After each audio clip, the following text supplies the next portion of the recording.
Have you ever thought about joining Anonymous? To become a member of Anonymous is easy. All you have to do is proclaim yourself as one of them. The hardest part is not getting caught. In this two-part video, we explore the origins and operational structure of the infamous hacker group Anonymous. Anonymous is not an organization. Anonymous began on the website 4chan, specifically the random discussion board, where anime fans gather to post images and make snarky comments. To encourage irreverence, each user is given the screen name Anonymous. A subculture of like-minded individuals with a strong sense of justice and a desire to wreak havoc eventually evolved from 4chan. These are the people whom we refer to as Anonymous today. Anonymous has no leader, which is why their symbol is a man without a head. There is no legitimate code of conduct or infrastructure. People of different backgrounds and philosophies come and go as they please, in some cases only participating in a single cause and then vanishing. Barrett Brown, a journalist and former member, describes Anonymous as a series of relationships.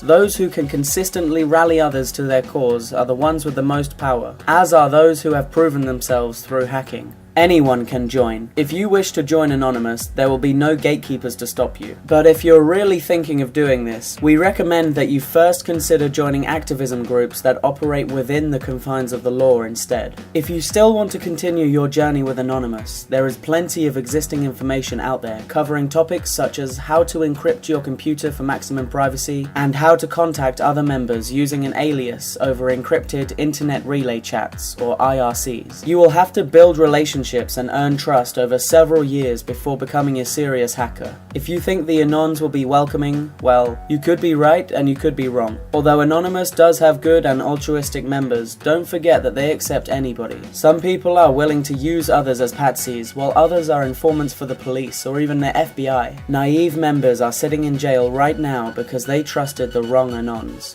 Few of them have actual hacking skills. Because there is such a low barrier of entry, only a handful of Anons are elite hackers, those with the skills necessary to exploit security flaws in systems. So why do they have so many members? It's because they need every computer they can get to perform a distributed denial of service attack. This sort of attack works by sending an overload of information to a network, causing it to crash. In other words, it takes a website offline for a few hours. This is the same thing that happens when an otherwise small website receives a sudden surge in popularity. It can't handle the increased traffic flow and crashes, making it unusable for administrators and visitors until the traffic returns to normal. Essentially, it is a form of protest. It's the modern-day equivalent of activists locking arms in front of a building so the employees can't go to work that day. The truth is that Anonymous is as effective in taking down evil corporations as the Susan G. Komen Foundation is in curing breast cancer, meaning that they mainly just raise awareness for themselves and the cause. But hey, if you're willing to risk breaking the law over a protest, then go ahead. How participation in Anonymous works. Once you've built your online alias and made some friends in the secure IRC, the next step is to find a cause that you support.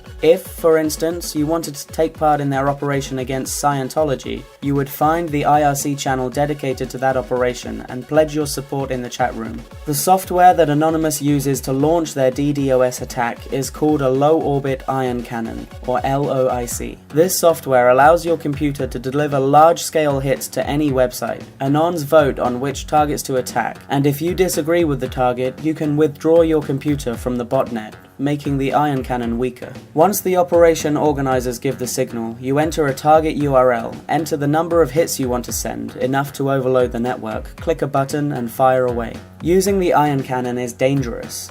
For you. It's not illegal to claim affiliation with Anonymous, nor is it illegal to chat online. But if you use the LOIC, you could face serious jail time. In 2008, Anonymous embarked on a series of pranks and protests against the Church of Scientology. This was the moment that Anonymous turned from a group of internet trolls into political activists. They flooded Scientology headquarters with prank calls, sent them all black faxes to deplete their ink, and even marched in physical protest, wearing Guy Fawkes masks to conceal their identities. Their main weapon was the LOIC, which they used to take down the Scientology website. But what many novice Anons didn't realize was that ion cannon attacks were traceable. Many of them either didn't know what they were doing was illegal, or they had been led to believe that they couldn't be prosecuted because there were too many of them. Brian Thomas Mettenbrink, who was 18 when he used the LOIC, served a year in prison and had to pay $20,000 in compensation to the Church of Scientology. Funny pranks versus political activism. By 2009, Scientologists had stopped interacting with protesters and improved online security, rendering Anonymous powerless. A kind of civil war erupted within the group between those who wanted to remain politically active and those who just wanted to play pranks. Anonymous fell out of the public eye and interest declined, resulting in a dip in membership. Anonymous moved off the IRC channels and back onto 4chan's random board. If you enjoyed this video, be sure to subscribe to our channel for more Top Truths content. In the meantime, feel free to take a look at our other videos here.